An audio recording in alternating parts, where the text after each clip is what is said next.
From year to year, month to month, week to week, and day to day, people across the world are obsessed with a phenomenon that is professional wrestling. But why? 101 reasons to love professional wrestling.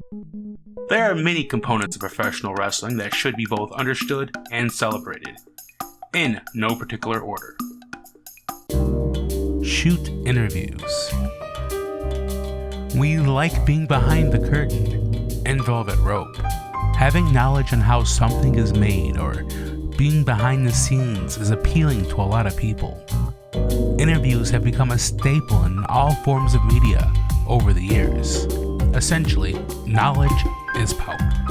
That power comes in many forms.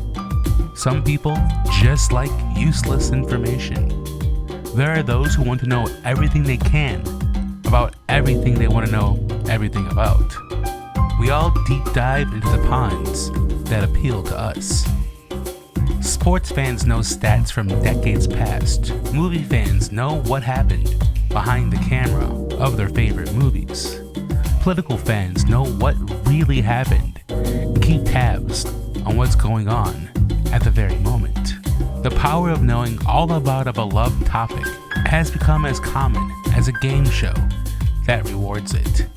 This is all thanks to the sharing of information, and if people want it, it's there. The world of politics, sports, and entertainment have become 24/7 news fodder. Professional wrestling provides all three in the same 24/7 time frame. The reveal about professional wrestling being predetermined was exposed in newspapers going back to the mid-1980s. From that point, the protected kayfabe of wrestling has been exposed. There would be exposés on news shows that would expose the business.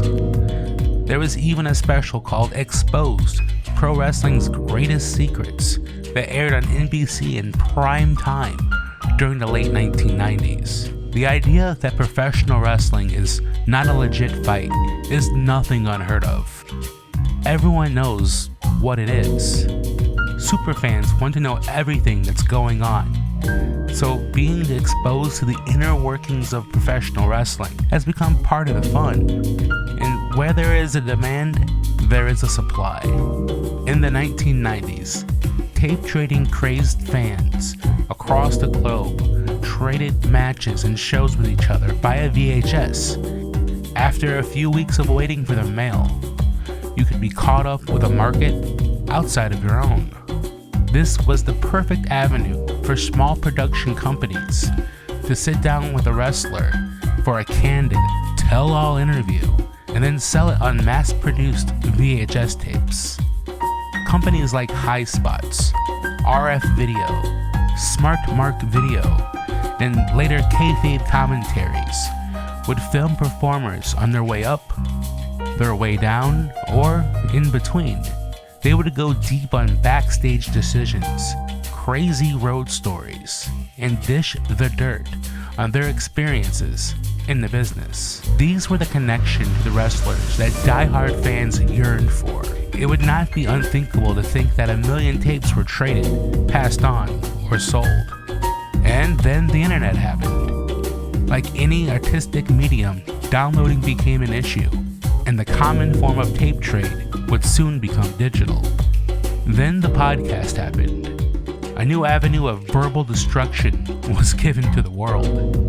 A wrestler will now give their shoot interviews through audio or video podcast. It's the same concept as shoot interviews of the 90s. Backstage stories are shared. Wars of words are had. Bridges are burnt to a crisp. And the look behind the curtain is opened a little more. And the beauty of the internet is that a shoot interview can be had directly after a news item breaks. And thanks to these shoot interviews, we diehard fans have gone so far behind the curtain that there is no looking back.